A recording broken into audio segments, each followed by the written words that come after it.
is just my opinion, and there are certainly people who greatly desire to see me proven wrong.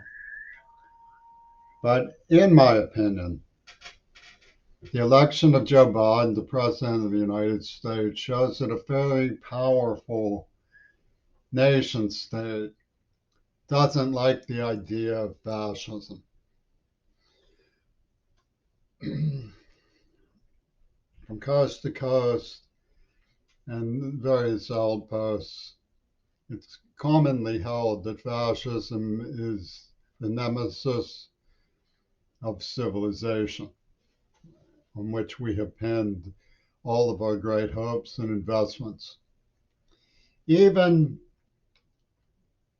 the sad outcome of some of our policies of liberation, leading to economic powers who are fascist in nature, derives from the belief that people left to their own devices to pursue happiness will discover that participation in the Commonwealth, public service, and good deeds are the path of happiness.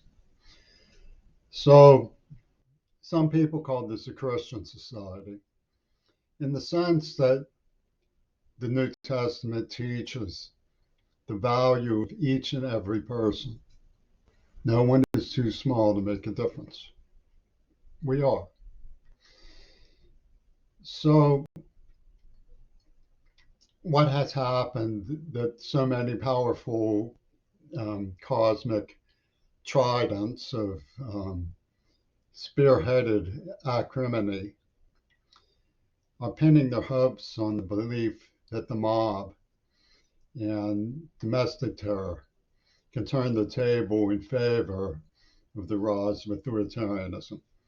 I'd like to explain a few things I've learned studying the fall of Germany and the intense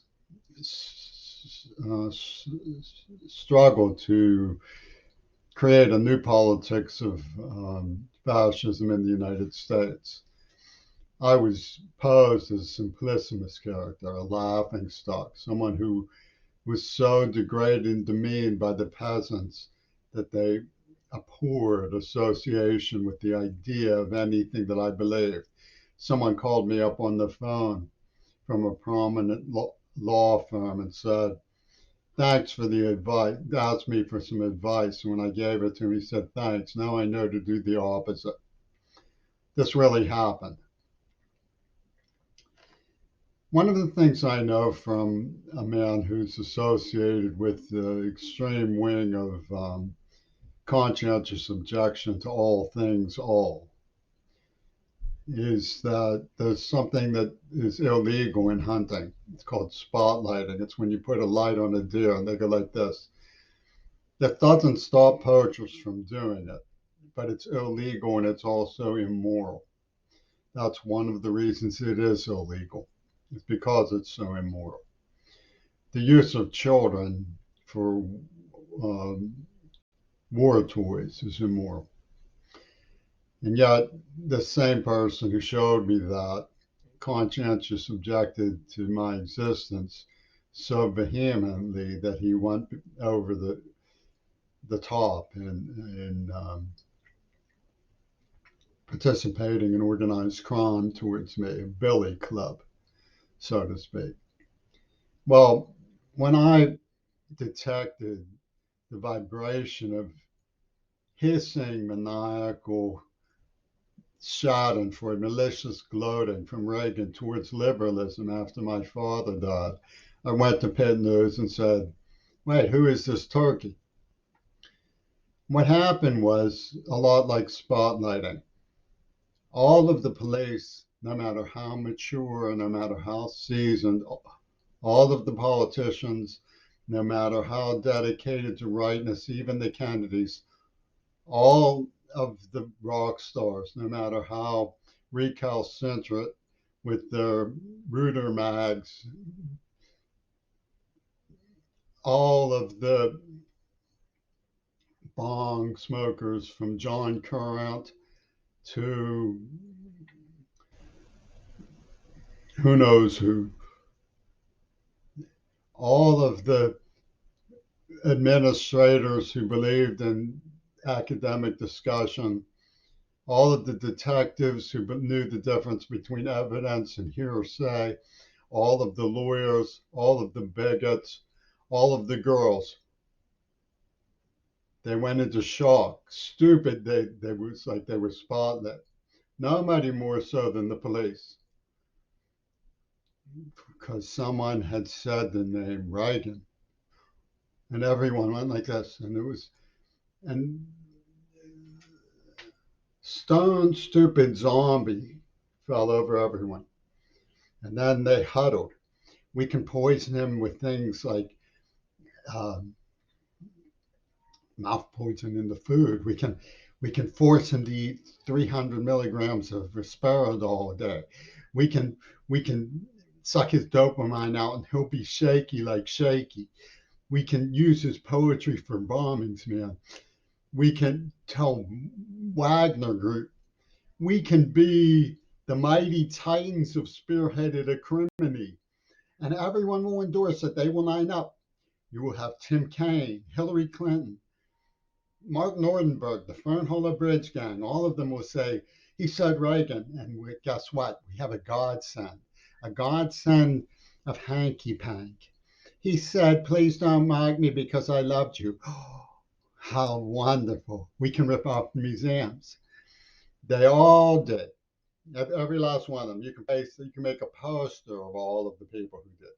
Peter Gabriel, Arnold Schwarzenegger, the Seattle Green Party, the people who I let sleep on my couch, the people who I took Cracker Barrel to on the streets, the people who I cleaned up after and paid rent for and kept out of trouble with the municipal authorities, the girls who were getting fun from me, all of them, one after another, lined up and said, he said Reagan, and there's a hanky pank letter saying, don't make fun of him. Guess what we're going to do? We're going to make fun of him.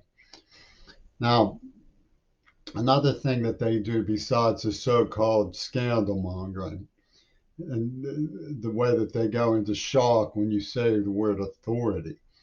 I used to say, people used to ask me, do you believe in God? And I said, no, it's a linguistic construct, which is an abstract authority figure that's capitalized on by extremist bigots.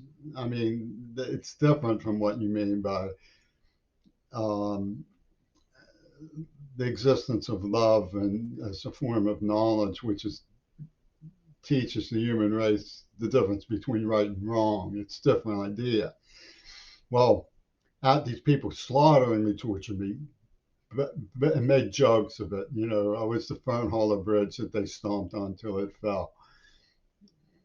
And this is just one of the poacher creeds. But one of the things I've also learned is people give up too soon. That's one thing I've learned, but it's interesting why they give up too soon. What happens with the extremists is they're a very small group of people, but they know which ones among us are the most afraid. And your protective instinct is to protect the people who are most afraid. That's nature. When you see children in an underground bunker, you want to protect them. So what they do is they pinpoint the people who you're most afraid will be hurt. And if you're not afraid for yourself, they don't bother with you very much. They go after the ones who are most afraid. And so that you say, I'll stop resisting you, because you want to protect the people who are most afraid, who are most in need of protection. Because people who are willing to use their protective instinct to protect others are also a relatively small group of people, but they're often the most intelligent of the small group of people. So the intelligent people fall silent. The PTAs go and mutter, and they vote Biden, and that's a very good thing when he's facing Donald Trump. The administrators mutter and cover for each other and erase with the psychiatrist, so that the new doctors don't even know what the psychiatrist did to you, much less are they going to help you.